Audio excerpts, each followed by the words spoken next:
Bonjour Laurence. Bonjour Elettra.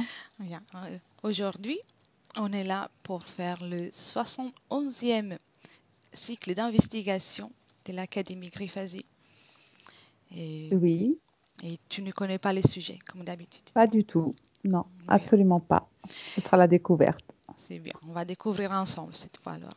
Et je te poserai des questions comme d'habitude avec un protocole fixe et ensuite on va approfondir tes réponses.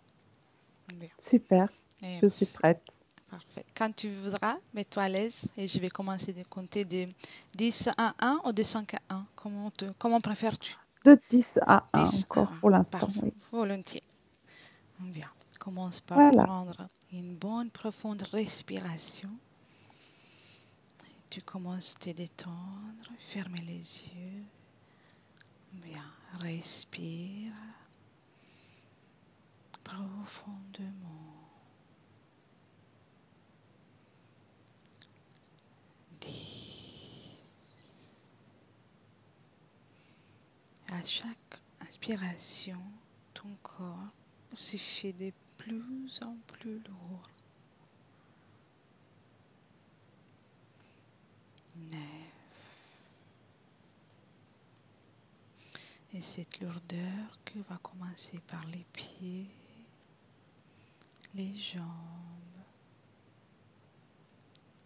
le bassin. 8.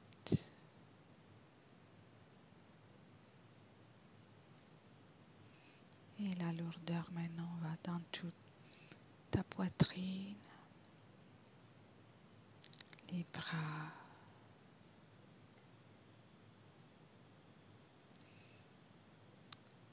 7.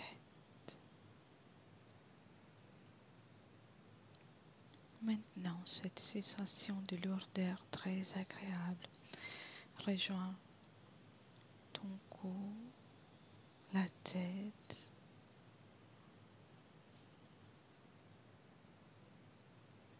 6. Et avec cette belle sensation, tu te prépares à rentrer dans un état hypnotique, dans l'état parfait pour mener cette enquête.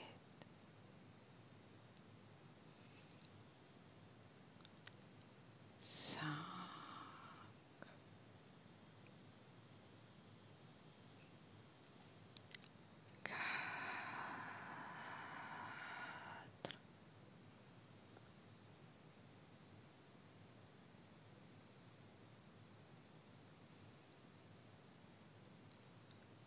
3.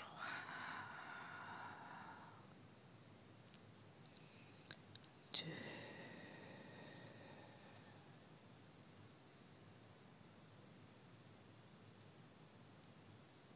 Et 1.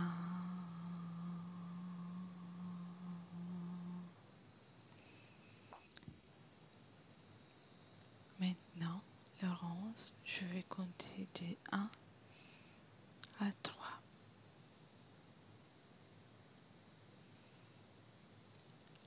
1,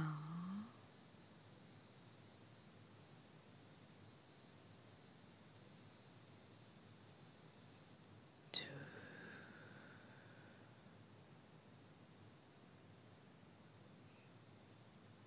3.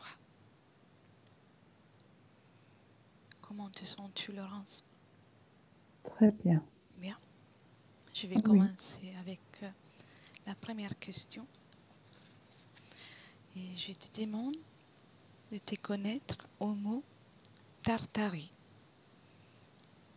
Que ressens-tu ou que visualises-tu? Est-ce que tu peux répéter, s'il te plaît? Oui. Connecte-toi au mot Tartari. Tartari.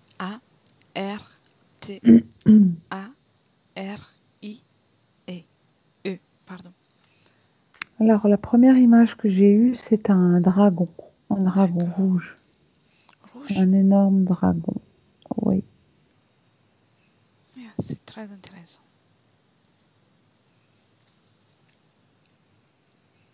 Tu ressens quelque chose en particulier aussi? Comme une angoisse au niveau du plexus. Alors, avant tout, prends le temps de moduler tes fréquences pour être bien à l'aise dans cette ambiance. Bien, on est là juste en tant que spectatrice. Mhm. Quand tu es prête, quand tu te sens mieux, tu me le dis. Ouais, ça me donne une... ça va, je remonte mes fréquences. Une sensation d'entre-deux mondes. D'être entre deux mondes? Oui, Ah d'accord,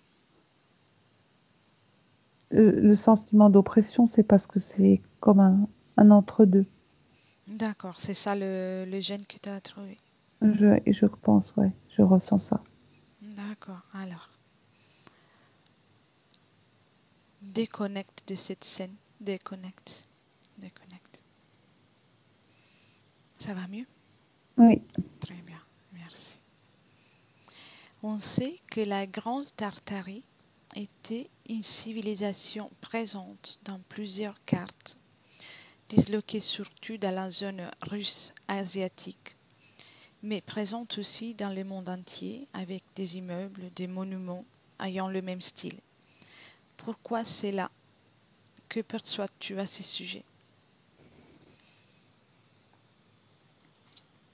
je perçois qu'il s'agit d'une civilisation antique euh, dont les survivants sont en lien avec la civilisation mongole.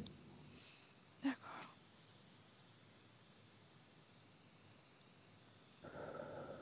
Bien. Ouais, je vois des scènes de... Je pense que c'est eux, hein, les descendants de cette civilisation tartare, les Mongols d'Asie, Asie du Nord, du, du Sud-Est, pardon, mais dans sa partie nord, Oui, partie mongole, quoi. d'accord.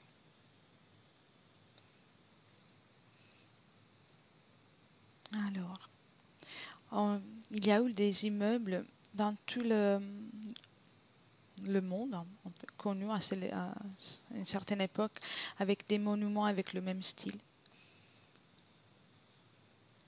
Pourquoi c'est là? De de cette région-là, Et ou un dans, peu aussi ailleurs. Ils se sont euh, au niveau de propagés à l'architecture. niveau des Ah, immeubles, de l'architecture, pardon. hmm.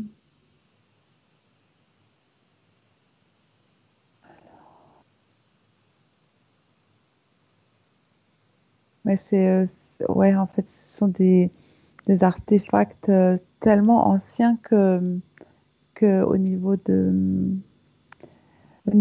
niveau architectural, moi, je vois plutôt de la pierre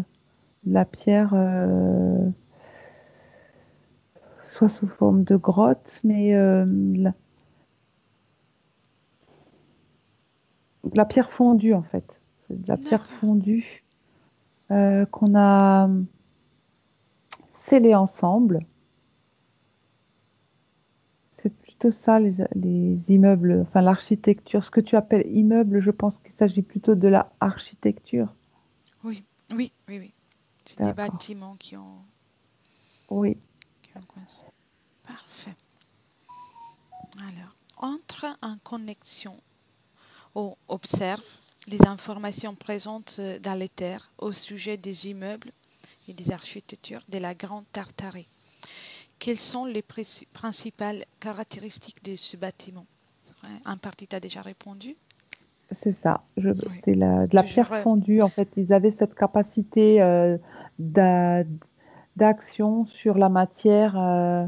Et c'est pour cette raison-là qu'ils ont pu euh, fabriquer euh, des monuments en fait euh, dont l'architecture était basée ouais, sur la fonte de la pierre, D'accord. Ah, c'est bien, c'est très par le intéressant. son, par la vibration. Ah voilà. Oui. Après, on va approfondir tout ça. C'est très intéressant. Bien. Alors, la question 4, la manière, on a déjà répondu, était Je la... vois aussi, Ah oui, vas-y, vas-y. je vois aussi des monuments de type comme ceux qu'on retrouve en Asie. Ces monuments sculptés en Inde, dans l'Asie. C'est plutôt l'Inde, ouais, c'est plutôt l'Inde. Ça ressemble à des vimanas en fait. Ah oui, je vois tout à fait. Bien. Était la Grande Tartarie une civilisation mondiale, une civilisation unitaire dont toutes les civilisations sont issues? Oui, quelle est la question? Si c'est alors c'est la Grande Tartarie, c'est une question en fait Oui. si c'était la civilisation depuis laquelle ensuite sont nées toutes les autres. Non, elle est entre certaines civilisations. Je pense que c'est entre la Lémurie et l'Hyperborée. D'accord. Hyperborée? Ouais, Wow. entre l'Hyperborée et la Lémurie, je pense que c'est la civilisation qui a découlé de l'Hyperborée vers la Oui. Lémurie. D'accord. Donc ce n'est pas la Grande Tartarie. La Grande Tartarie Ben, qui a je pense, généré toutes les autres. non. D'accord. J'étais coupée, pardon. Vas-y. Chacune est issue a évolué des autres races, mais la Grande Tartarie, c'est pas celle qui a démarré, enfin, dont sont issues toutes les autres. D'accord, je vois. Mais elle est ancienne, très ancienne. Oui. Euh, avec quelle civilisation elle est rentrée en contact et pourquoi? Eh bien, avec la civilisation mongole, qui était déjà en place dans D'accord. cette région du globe. Oui. Euh, voilà, c'était bien avant il y a eu plusieurs ères de glaciation, je pense, Ah, d'accord. si Bien, je, bien. Elle est rentrée non, en j'ai plus. contact avec d'autres civilisations que la Mongolie. Alors, attends, je crois que je me suis trompée dans les informations qui sont Tranquille, arrivées. En tranquille. fait, je vois différentes migrations à partir de cette Mongolie du Nord, hein, qui touche presque avec le pôle Nord. Il y a eu plusieurs migrations vers les civilisations d'Asie, que sont l'Inde, la Chine, toutes ces civilisations-là, en commençant par la Mongolie, bien sûr. Oui, Et elles redescendent vers l'Asie du Sud. d'accord. Pourquoi elle est rentrée en contact avec toutes ces civilisations? Il y a-t-il une raison? Bah, il y a eu des transhumances, il y a eu des migrations, il Juste, y a eu des glaciations. d'accord. Donc aussi par rapport à Euh, par- l'ambiance. Oui, oui, oui, il y a je eu des comprends. déluges et des glaciations, hein. D'accord, parfait. Alors, quelles sont les caractéristiques physiques des habitants de l'Empire des Tartaries? Bridés, le teint jaune, hein, comme un peu les Mongols. Oui, Euh, mais ils avaient une grande connaissance des techniques d'arts martiaux et maîtrise du mental. D'accord. Je les vois beaucoup en train de combattre quand même. Ah, bien, bien, toujours. Donc à chaque fois qu'ils se sont déplacés, il y a eu aussi des combats, des. Oui. D'accord. Bien. Comment cette civilisation était organisée d'un point de vue social? Alors, une une royauté, des sujets.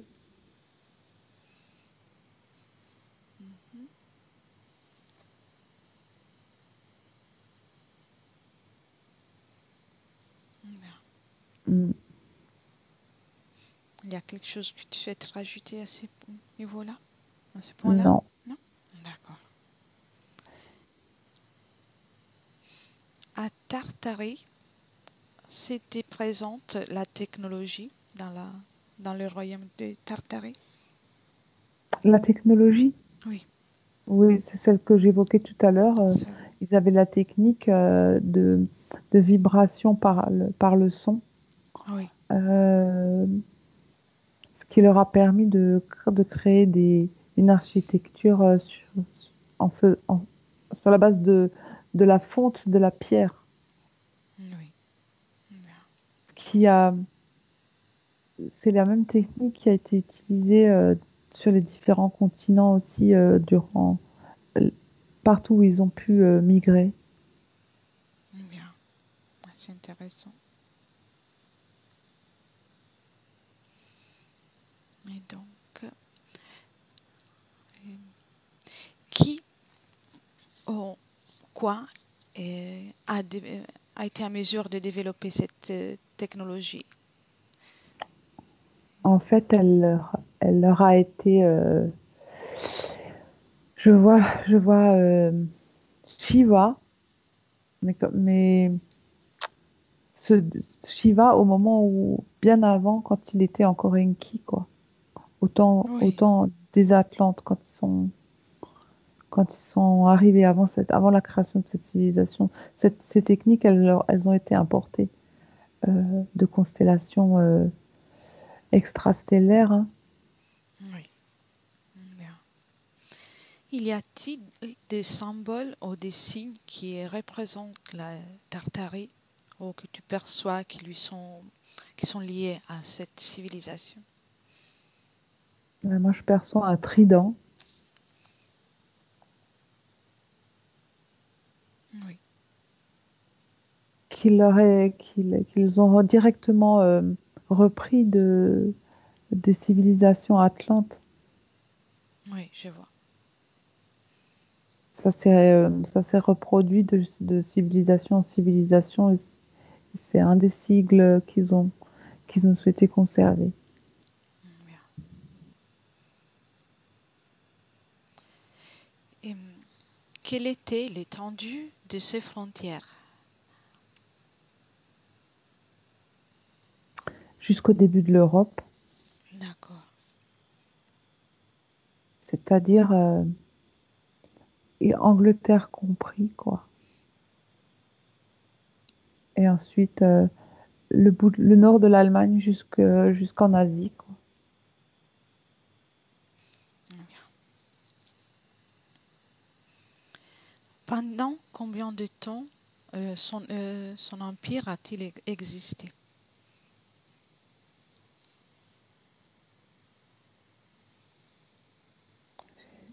J'ai quelque chose qui me dit 50 000 ans,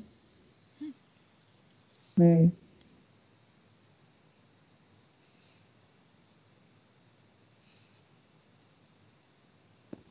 on dirait on dirait qu'ils se sont, qu'ils se seraient mélangés avec des peuples issus de l'Inde Mhm. à la peau bleue, mais je ne sais pas si c'est au moment où ils ont transhumé vers l'Inde ou s'il y a eu un retour et qu'ils seraient restés pour certains du côté de la Mongolie, quoi, en Tartarie. Oui. Donc,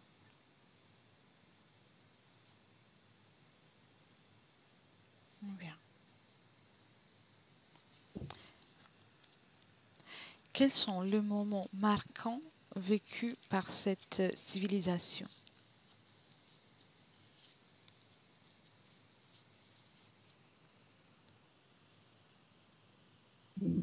Les moments marquants ou le moment marquant? Les, Les, oui, les moments les marquants. moments, oui.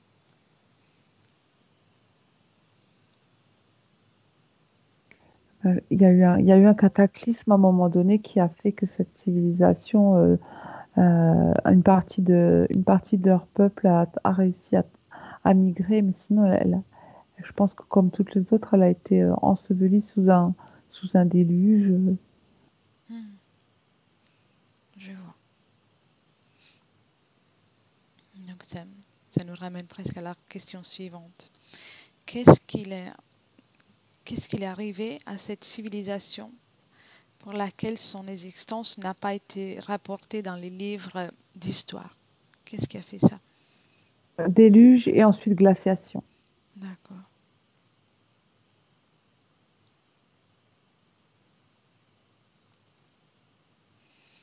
Comment a-t-il été possible de la cacher en tant que quelle époque que... Bah, en fait, les, les différents mélanges de populations qui ont eu cours dans dans les différents continents et dans les différentes régions du globe qu'ils ont réussi à coloniser ont fait que ça s'est perdu euh, dans dans les différents mélanges de peuples, en fait. Bien. Donc, Et que finalement, dans ces contrées-là, qui étaient des contrées très très froides, ensuite, euh, n'ont perduré, enfin ne se sont maintenues que les civilisations mongoles, qui, dont les descendants sont encore actuellement sur ces terres. Mais au final, il n'y a que très peu d'artefacts et très peu de populations qui, qui se sont maintenues dans ces régions. oui. Oui, après, il y a eu les changements climatiques qui a été très Oui, important. c'est ça. Et je profite tout de suite pour la première question libre, puisqu'on parle du climat. Donc, le climat, au départ, dans cet endroit, dans cette région, était, je suppose, différent. Comment le Oui, vois-tu?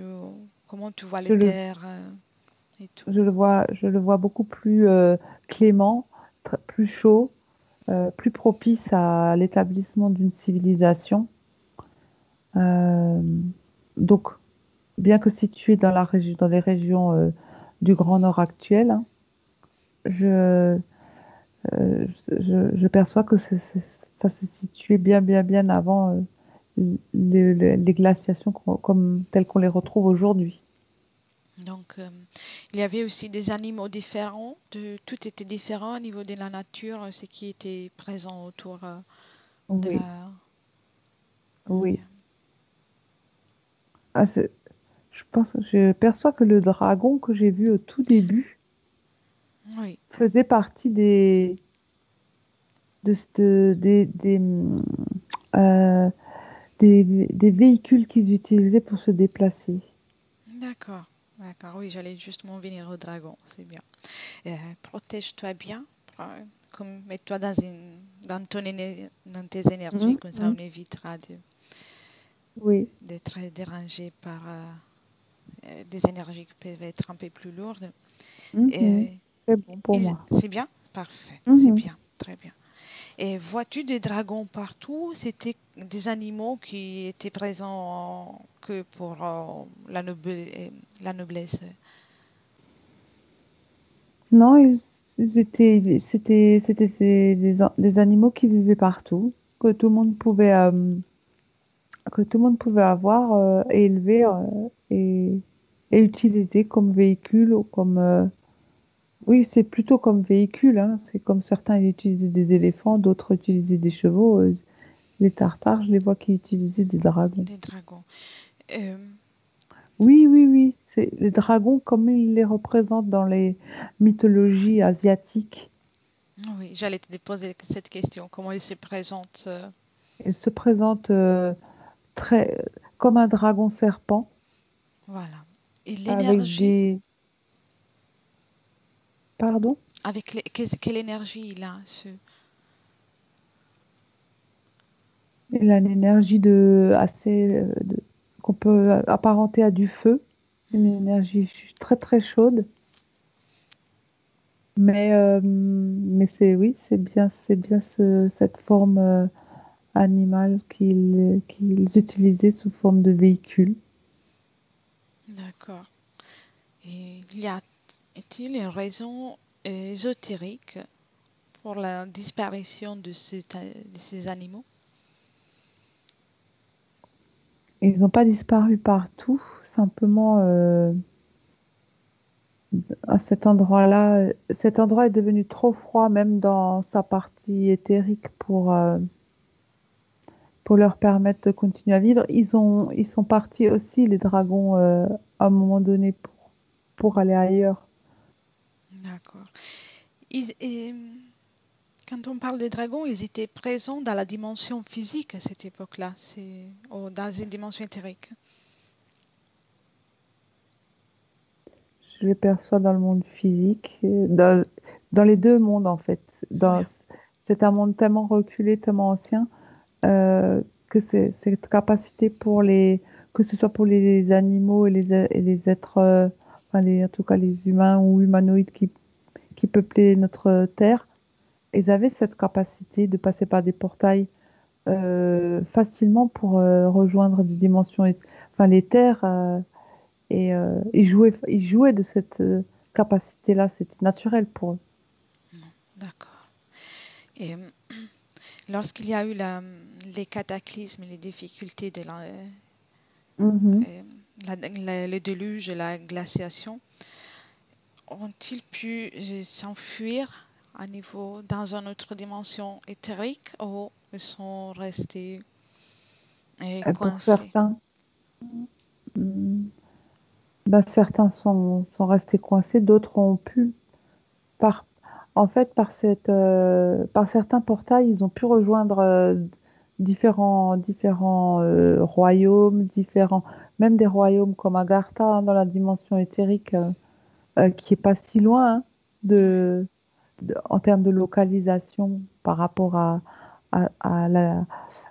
à cet endroit qu'on constitue dans le nord de la Mongolie, hein. On n'est pas très oui, loin d'Agartha et du Tibet, hein. oui, Bah certains n'ont pas survécu, hein. Tous ceux qui étaient dans la dimension physique ont péri, mais ceux qui ont pu avoir l'information comme quoi un cataclysme, un déluge allait arriver, euh, ont tenté de migrer ou ou de se sauver dans des dimensions éthériques. bien, bien. Quelqu'un a pu s'enfuir dans un autre endroit dans la Terre aussi? Oui, la Terre creuse, D'accord, en mais tout cas, encore une fois, c'est une autre dimension de notre Terre physique. oui. À cette époque-là, il était plus proche du monde physique ou toujours comme Oui, aujourd'hui? non, D'accord. elle était plus proche. Enfin, les, les peuples ou les civilisations même les animaux de cette époque-là avaient cette capacité de pouvoir plus facilement s'y rendre, en sortir et s'y rendre. Bien. Et encore une question sur les dragons, c'est très curieux le sujet. Et les dragons qu'on voit plutôt dans l'imaginaire de l'Europe, qu'on appelle les dragons d'un film, comme ça pourrait être Merlin, ont-ils un Mhm. lien avec ces genres des dragons qu'on vient d'observer ou c'est une autre race encore? C'est une autre race, mais ils ont pu se côtoyer dans des époques reculées. C'est une autre sorte, une autre race de dragon, puisque celle-là, je la vois sous forme de serpent, en fait. Un dragon serpent Oui, qui ressemble à la mythologie chinoise, hein. oui. Donc leur fréquence, elle est très différente. Leur but sur la Terre, c'est différent. Ou entre l'un et l'autre, ou c'est similaire? Mais en fonction en fonction des peuples qui les, qui les utilisent, c'est assez semblable en fait, hein. C'est, D'accord. ils sont dans la collaboration, ils sont dans la création, dans la co-création. Visiblement, les uns collaborent avec les autres, en fait, puisque je pense qu'en échange de nourriture ou d'énergie, les dragons acceptent de servir de véhicule pour se transporter de continent en continent. Hmm. Quelle est la nourriture qu'ils utilisent? De l'énergie. De l'énergie. D'accord. De l'énergie qui de l'énergie alors t'as l'énergie liée à la vibration que peut dégager certains métaux comme l'or et de l'énergie spirituelle qui est échangée télépathiquement avec ces êtres.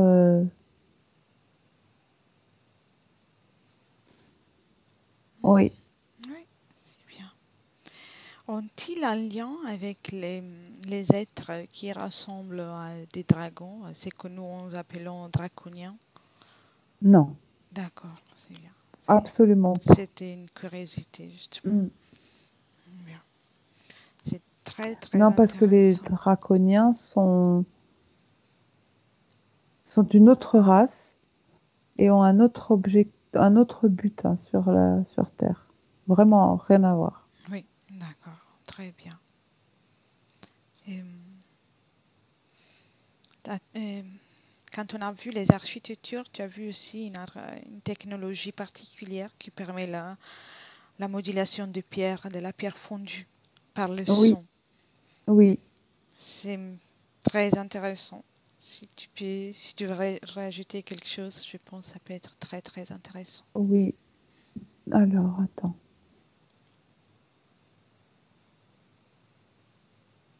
Ils avaient des artefacts qui leur permettaient de produire des sons d'une certaine fréquence et d'aller tellement haut dans les gammes qu'ils arrivaient à faire fondre la pierre, mais ils arrivaient aussi à transformer d'autres matériaux hein, dans la matière physique. Mais là, en l'occurrence, ces, ces artefacts, ces espèces d'outils, cette technologie, euh, leur, ouais, c'est vraiment d'aller tellement haut dans la vibration et le son, euh, dans des vibrations tellement fines qui pouvaient même se transformer en forme de lumière. C'est cette lumière en fait qui avait le pouvoir de faire fondre la pierre. Et en plus de ça, ils avaient la technologie qui permettait toujours, grâce à la vibration, euh, de, grâce à des champs vibratoires, de faire léviter la pierre. Non seulement de la faire fondre, mais en plus de la faire léviter. Donc, je suppose que c'est pour cette raison qu'on a Donc, en même, pu retrouver en- des... Oui, vas-y, pardon, pardon. donc ce champ vibratoire arrivait à faire léviter la pierre et avant qu'elle se pose, toujours cette vibration a changé de niveau vibratoire pour elle montait encore plus haut dans les vibrations, dans dans le champ vibratoire pour modeler la pierre à travers la chaleur qu'elle produisait et lui donner la forme qu'on désirait avoir, quoi. Ah, bien. C'est très intéressant. C'est grâce à ça qu'on a pu retrouver des monuments avec Oui, des majestueux, on va dire là. oui, oui. Et d'ailleurs, des monuments sur les différents continents qui se ressemblent fortement, Oui. Cette au technique, moins dans leur base. Leur oui, base, en fait, est très, très ressemblante. C'est à peu près ce qu'on retrouve sur l'île de Pâques, à Teotihuacan, à certains endroits en Inde, en Asie. et un peu partout dans le monde. Et ensuite, ça s'est perdu, hein, cette technologie. Ça s'est perdu et du coup, c'est la raison pour laquelle les, euh, les monuments, l'architecture a complètement changé ensuite. Oui, oui. C'est, la technologie a été perdue pour une raison en particulier. Oui, parce que, elle a été mal utilisée.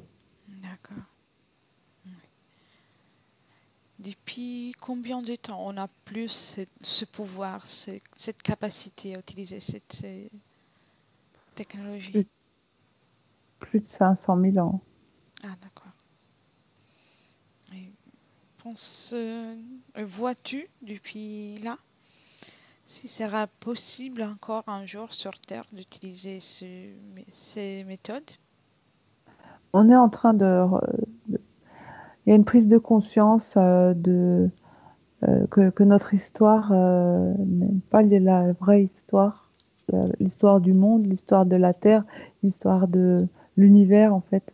On est en train de prendre tout doucement conscience que toutes ces, euh, toutes ces technologies perdues, tout ce qu'on a pu nous raconter à travers une forme d'archéologie qui est complètement erronée en fait.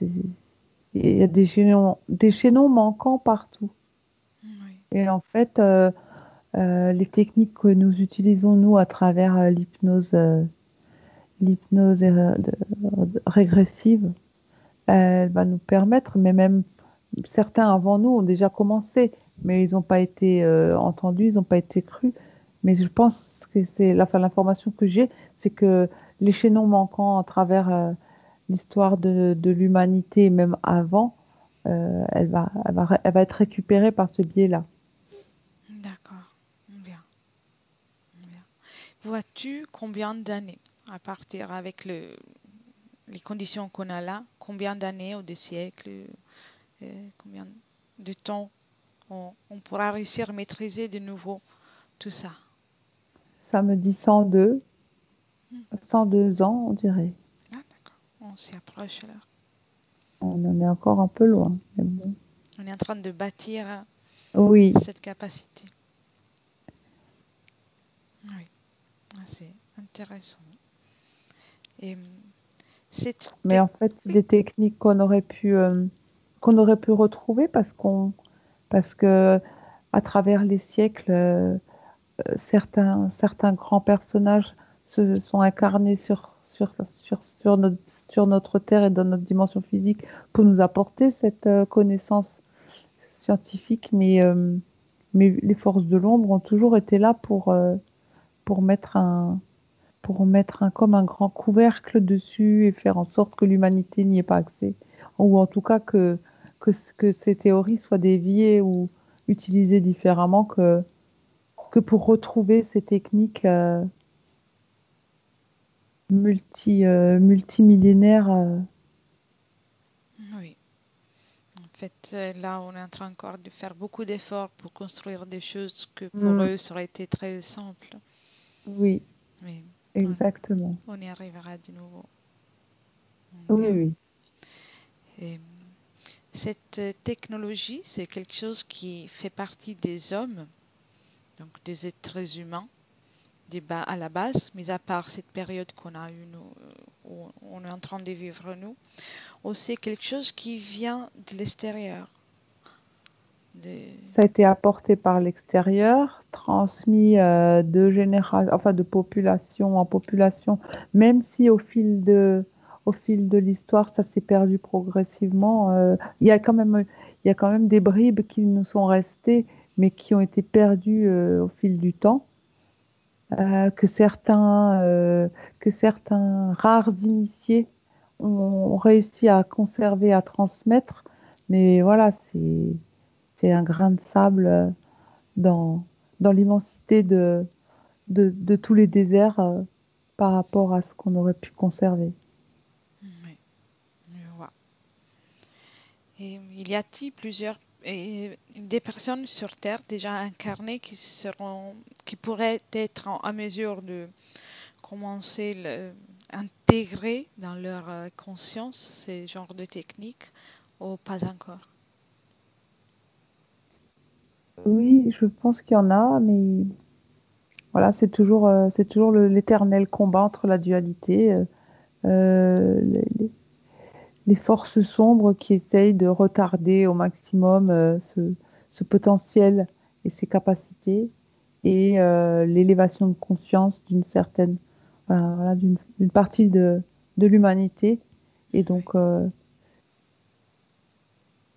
je pense que oui, il y a des gens qui sont actuellement incarnés sur Terre qui auraient ce potentiel, mais il y a toujours ce combat. oui. Après, c'est toujours quelque part un choix. Accepter Oui, les notions qui peuvent nous faire tout à évoluer. fait. Oui, exactement.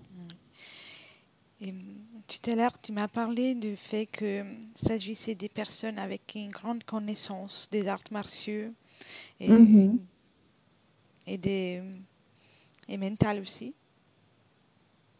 Et Oui,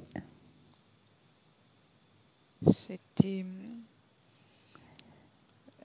ils avaient aussi des capacités, bien sûr, s'ils pouvaient utiliser les technologies. Ils connaissaient aussi l'homme en tant que médecine, avec la médecine et psychologie aussi. oui, oui. Euh, ils ont eu cette transmission de la connaissance, comment utiliser les plantes, comment utiliser, et puis, et puis ils avaient des maîtres guérisseurs qui prenaient aussi les informations dans dans d'autres dimensions. Ça leur était apporté pour ceux qui, certains la maîtrisaient et d'autres ont obtenu ces connaissances euh, dans, dans, cette capacité à passer par les portails pour aller et venir à leur guise. Donc, Oui, donc justement, certaines personnes étaient destinées à ça, à pouvoir guérir leur peuple et à transmettre ces capacités de guérison. oui. Vois-tu s'ils étaient en mesure d'éviter les interférences éthériques comme nous les avons aujourd'hui? Si pour eux c'était quelque chose de connu ou s'il n'existait pas du tout? Ça existait déjà. D'accord. Ça existait déjà et quand ils étaient en capacité de les faire partir, euh, c'est à travers des rituels chamaniques. Pas D'accord. à travers. Euh, attendez, je vois, si je regarde juste si je vois des liens entre les chamans et les hommes médecine. Oui. Oui, oui, quand même, c'était lié. Bien. Donc il y avait déjà le phénomène des interférences éventuellement. Oui, oui, puisque le phénomène des interférences est bien plus ancien, hein. Oui.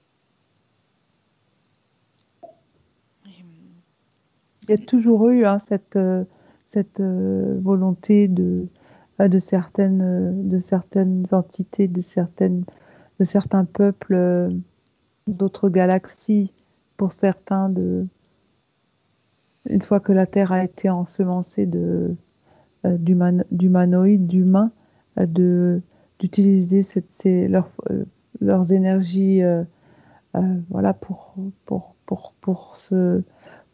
avoir plus de pouvoir ou pour avoir plus d'énergie à leur façon sur leur planète, hein. Oui, c'est un peu la condition pour vivre, je pense, sur cette dimension, une sorte de dualité, la possibilité d'une C'est ça, évolution et la possibilité de. involution, Oui, c'est bien. c'est ça. Il y aurait énormément de questions à te poser. Je vais juste voir sur. Oui, Tu as vu Shiva, Anki, tout à l'heure, qui était lié à cette oui, euh, à la Oui, Grande Tartarie. Oui, oui, mais alors, au niveau des... euh, je les ai vus parce qu'à un moment donné, il y a eu migration vers l'Inde et que Shiva, Shiva était encore euh, pratiquement en fonction avec ses... Enfin, c'était le moment où ils sont arrivés avec leur Vimana. oui, c'est ça les moments. Mais en fait, je visualise que à peu près à la même époque où Shiva, où Shiva est arrivé avec d'autres déités et leur Vimana, euh, d'autres déités sont arrivées d'autres constellations euh, sur d'autres continents. Et finalement, ils ont été quelques peuples de constellations différentes à venir coloniser la Terre et à finalement passer pour des dieux. Oui, et c'est pour ça qu'après il y a eu des religions et oui, des croyances différentes qui se sont formées dans chaque endroit. Oui, Eh oui, bien, oui. en fait, Oui, parce qu'en fait, tout cela dépendait aussi pas seulement de la transmission orale, mais des capacités à un moment donné à poser par écrit euh, certaines lois, oui, certaines lois universelles, des lois primordiales pour qu'elles se transmettent euh, de génération en génération, de peuple en peuple. Et c'était plus du côté de l'Inde hein, que ces textes ont commencé à être rédigés. oui. Et, à aujourd'hui, ici et maintenant, les premiers arrivés, par exemple, comme tu as vu Shiva ou les autres, sont-ils présents toujours sur la Terre ou ils ont déjà terminé leur passage dans cette dimension? Ceux qui sont appelés dieux désormais par beaucoup.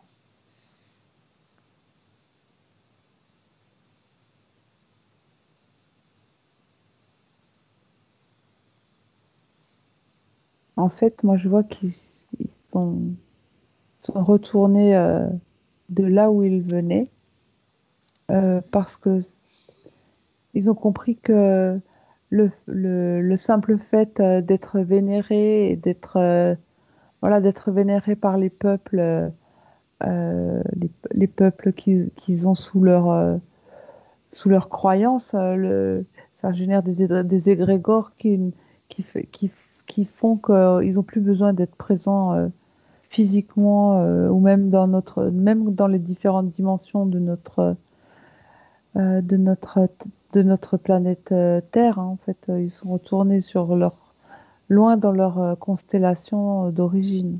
D'accord. Donc, ils gardent en tout cas le lien grâce aux prières qui lui sont dédiées. C'est ça, D'accord. oui.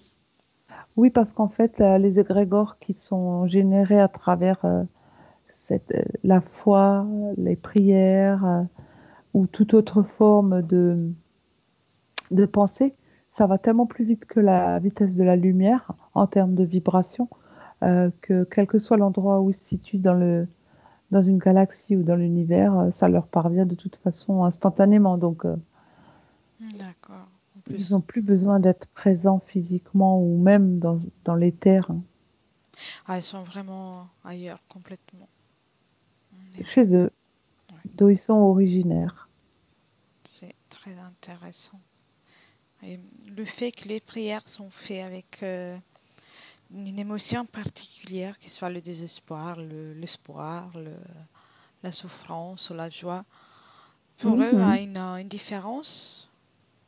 bien sûr. D'accord. Mhm, tout à fait. Ben justement, en fonction de la dimension vibratoire qui est générée par cette émotion, ça va alimenter tout, tout un autre, enfin, ça va alimenter d'autres types d'entités, de dieux, de déités, et ça va même se diriger sur d'autres constellations, d'autres systèmes solaires en fonction de ce qui est généré justement. La Mhm. gratitude, le sentiment, l'émotion d'amour, de gratitude qui peut être transmis au moment d'une prière, elle va pas aller au même endroit du tout qu'un sentiment de désespoir et de souffrance. L'intention qui est posée dessus, voilà, va conduire ce sentiment, cette émotion, tout, tout ailleurs en fait. Bien. Ah, c'est une image, oui, je vois complètement bien l'image. C'est très intéressant. On pourrait en parler encore pendant 2 heures que de ce sujet. Mais non, Mhm. je vais m'arrêter là. Et sauf si tu n'as pas quelque chose à rajouter, quelque chose que tu as envie de partager et que tu, ré- tu estimes important de dire. Eh bien, que voilà que l'évolution des connaissances par rapport à la vitesse de certaines formes vibratoires, euh, ça va venir progressivement à la connaissance des humains sur cette planète, mais de là à utiliser la technique pour réutiliser ces champs vibratoires euh, pour avoir une action sur la matière au point d'arriver à faire fondre des pierres, on n'y est pas encore loin, de loin pas. D'accord, Mais d'accord. on utilise quand même cette technologie voilà, au moins pour faire transmettre des informations et en recevoir en échange, quoi. Oui, bien, oui. On commencera en tout cas à apprendre, à reprendre Oui, nos reprendre notre capacités. pouvoir et nos capacités, oui. Oui, parfait. Bien, je crois que pour aujourd'hui, on va s'arrêter là. Mhm. Quand tu es prête, tu vas commencer déjà par déconnecter. Déconnecte, Laurence. Déconnecte de tout et de tous. Et c'est Déconnecte. C'est bon. oui. Parfait. Mhm. Bien. Et maintenant, je vais compter de 1 à 5. Et à 5, tu pourras rouvrir les yeux. Alors, 1. Tu commences à revenir ici et maintenant avec moi au 2021. 2. Ton corps reprend toutes ses forces, toutes ses forces. Et chaque cellule commence à pétiller d'énergie et à récupérer les énergies utilisées pendant cette session.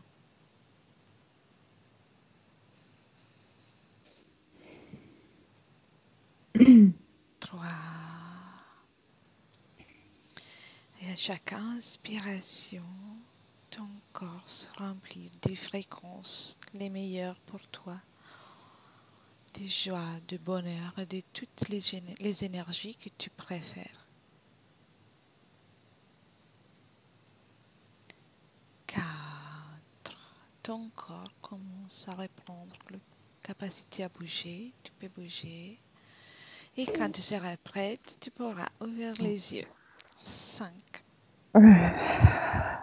Bonjour. Bonjour.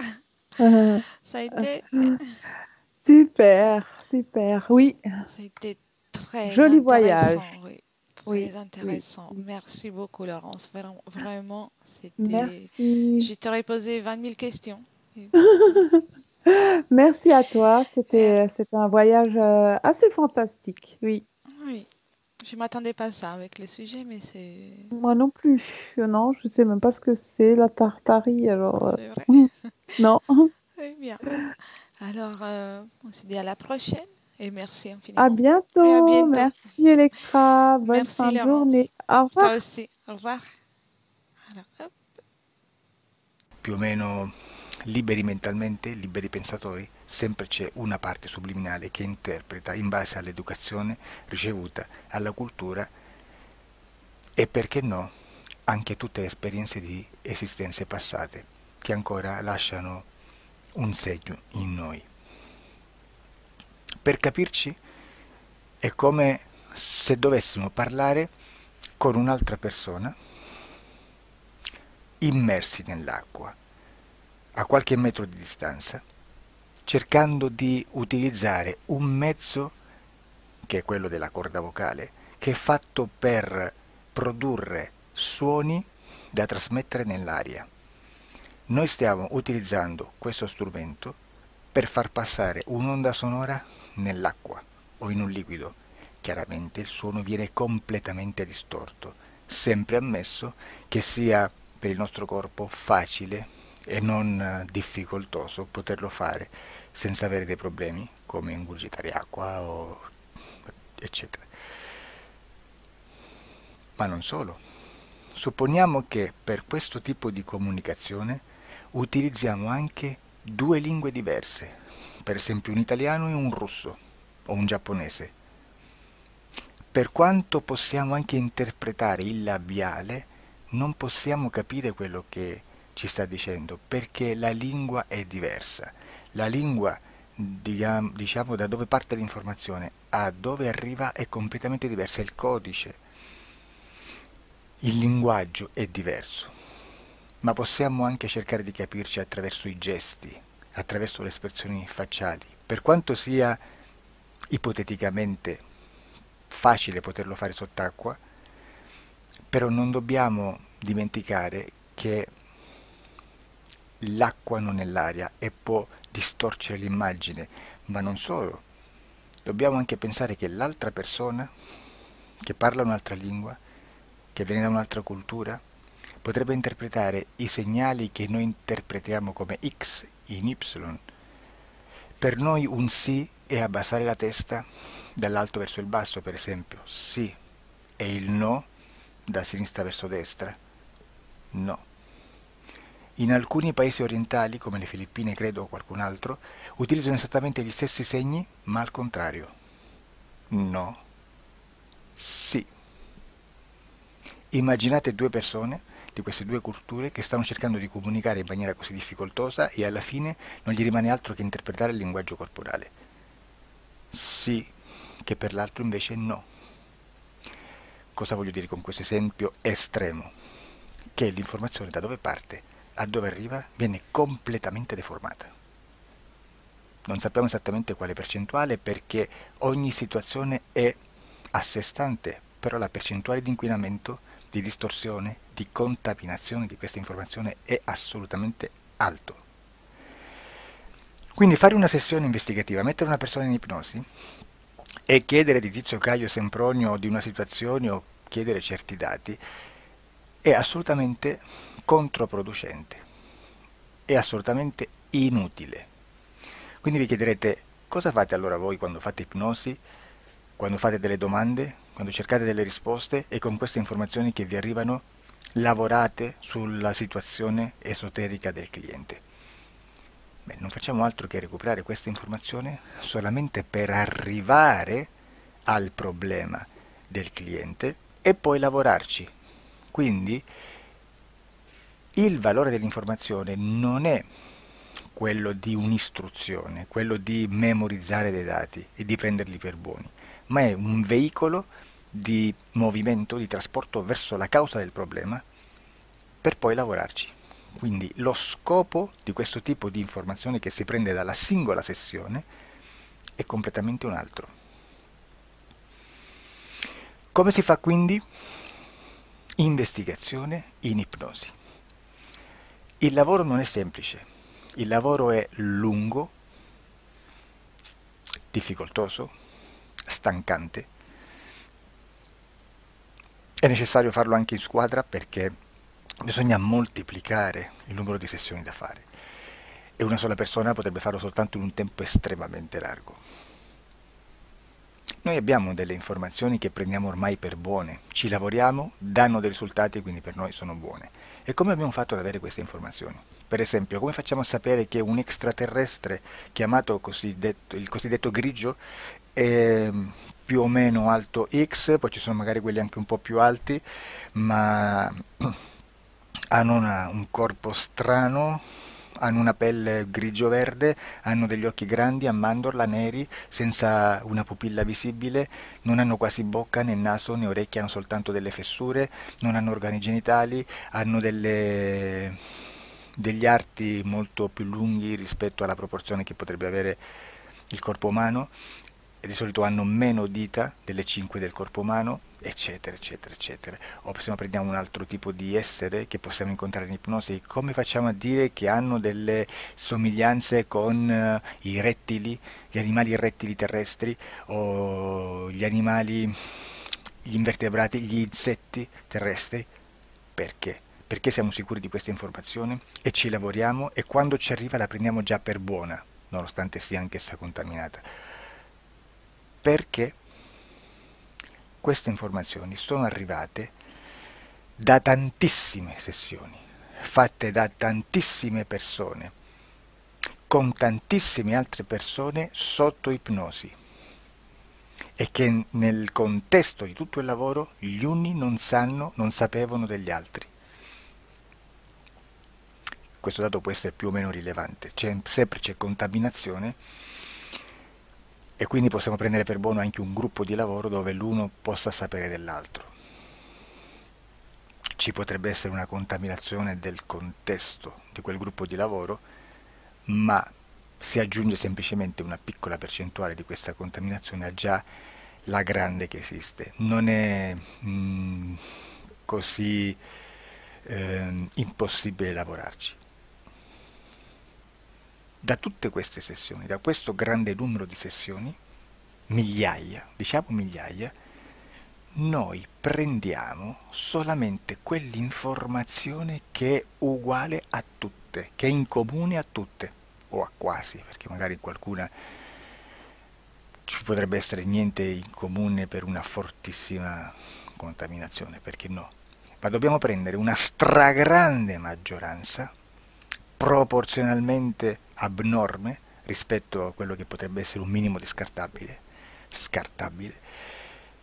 e lì possiamo prendere per buona questa informazione. Quindi se noi su 10.000 persone diverse, con operatori anche diversi, in cui in ogni sessione vediamo un essere che più o meno ha le stesse caratteristiche del grigio o dell'insettoide, a forma di mantide religiosa, o il rettile a forma di lucertola, per esempio, di serpente o di quello che sia, o se vediamo il pianeta Marte più o meno di colore rosso, o se vediamo dei sotterranei eterici, non fisici, nel sottosuolo terrestre, soprattutto sotto le grandi città, dove c'è concentrato molto potere, molta energia di questo tipo, e che più ne hai più ne metta.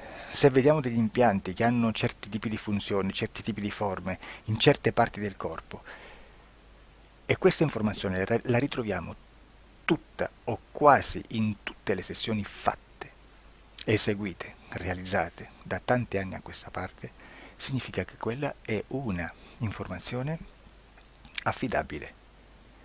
E vi posso garantire che stiamo parlando di una percentuale bassissima.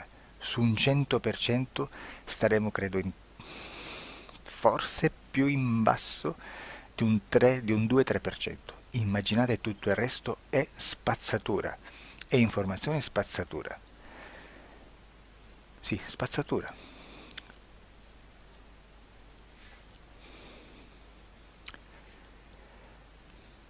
C'è anche un'altra cosa da dire. Supponiamo che un operatore faccia un'ipnosi e voglia andare a vedere cosa fa Tizio, cosa fa Caio, cosa fa Sempronio. Arrivano delle informazioni e si dice che Tizio è biondo, Caio è zoppo e Sempronio è uno sportivo. Intanto già abbiamo detto che una sessione soltanto non serve, d'accordo?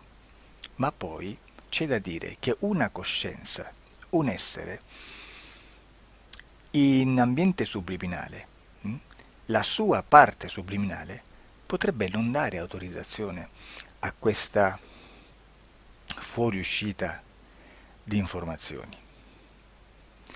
Mi potreste dire, e allora tu quando chiedi agli esseri cosa fanno, cosa non fanno, Beh, intanto la prendo sempre con le pinze perché abbiamo sempre detto che tutto è molto contaminato e mi serve solo per dirigermi da una parte. Ma c'è anche da dire che se un essere interferisce con l'altro, ha aperto un canale di comunicazione a cui non può ovviare, a meno che non lo recida, non lo annulli. Quindi quando io faccio la domanda a un essere, se lo faccio attraverso l'interferito, mi arriva l'informazione per un canale aperto che sottostà alla volontà dell'interferito. Sulla volontà dell'interferito parleremo in un prossimo video disclosures. Però, se io voglio fare un'investigazione sopra Tizio, Caio e Sempronio che non hanno nessun collegamento, nessuna interazione e nessuna interferenza con il soggetto con cui io sto realizzando l'ipnosi, non è detto che mi arrivi questa informazione. Assolutamente. Potrebbe esserci completamente un muro. Come potrebbe esserci informazioni perché quell'altra parte potrebbe autorizzare comunque. Ma non è detto. E comunque quando ci arrivano informazioni, in una situazione di non interferenza o non interazione, non possiamo sapere esattamente se sono informazioni che ha autorizzato la parte subliminale dell'altra persona o dell'altro essere, o qualche altro essere, qualche altra entità furba, approfitta della situazione, osserva quello che sta succedendo, si mette in mezzo, si fa passare per l'altro e dà informazioni, ovviamente distorte, prima perché poi non è detto che debba conoscerle, e anche se fosse potrebbe manipolarle a sua volontà e a suo vantaggio. E quindi immaginate che situazione ridicola ci si viene a trovare, in quale situazione ridicola ci si viene a trovare in questi casi. Da qui si vede quando un operatore riesce a utilizzare l'informazione in ipnosi come per lavorare su un soggetto. Da qui l'osservatore attento delle sessioni di ipnosi riesce a capire se quell'ipnosi è un'ipnosi affidabile, un'ipnosi con un livello di informazione certa, con una alta percentuale di informazione certa. Non vi nascondo che in futuro potrei anche impostare un lavoro per decifrare che livello di certezza di informazione c'è in un'ipnosi, analizzandola e spiegando il perché, spiegando i meccanismi di analisi di un'informazione in ipnosi, che poi anche è molto istintivo.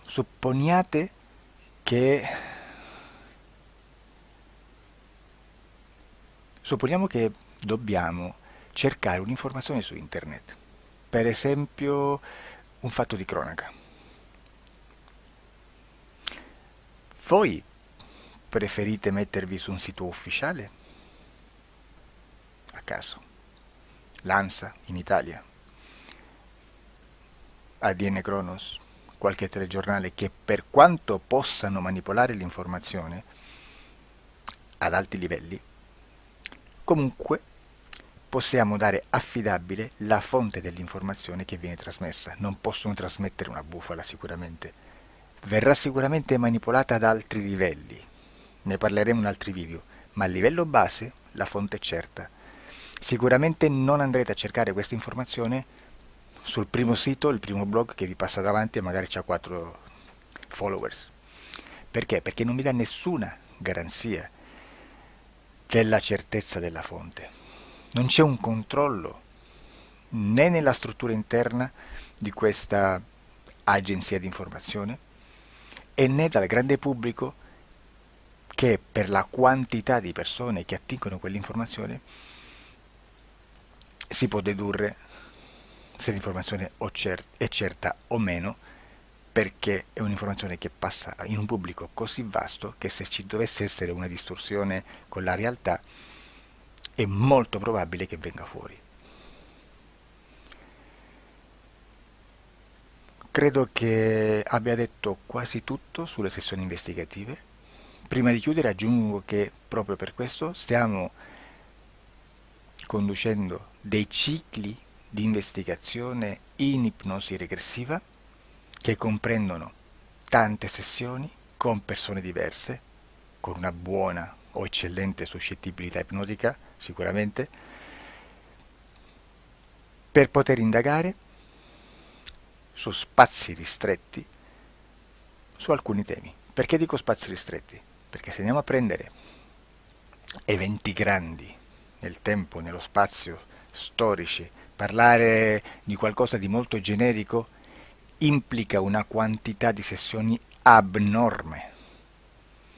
Immaginate se dovessimo fare una sessione investigativa sui buchi neri, quanta informazione ci sarebbe e quante informazioni da filtrare. Sarebbe quasi impossibile farlo in questa maniera. Ma se noi riduciamo lo spazio di investigazione, se noi prendiamo per esempio, investighiamo sulla pedofilia nella Chiesa Cattolica, ecco, se già restringiamo il campo d'azione è molto più facile che possiamo attingere informazioni affidabili, presuntamente affidabili, con un numero di sessioni sicuramente alte, ma ridotte rispetto ad altri tipi di sessioni molto più generiche, su temi molto più generici. Quindi per fare anche delle investigazioni su temi molto generici bisogna suddividerli in temi, in dettagli, per poi alla fine, quando tutta l'informazione è stata filtrata ed è stata dedotta l'informazione comune, si possono mettere insieme per cominciare a costruire il quadro, mettere insieme tutti i puzzles. Questo è il vero senso dell'informazione in ipnosi, quando si fa ipnosi investigativa. La sessione per risolvere una problematica, un problema, con una presunta origine esoterica di un cliente, di una persona, è un'altra cosa, sono altri metodi, altre tecniche e l'informazione si usa in un'altra maniera, ha un altro scopo. Grazie, ci vediamo al prossimo video. Disclosure.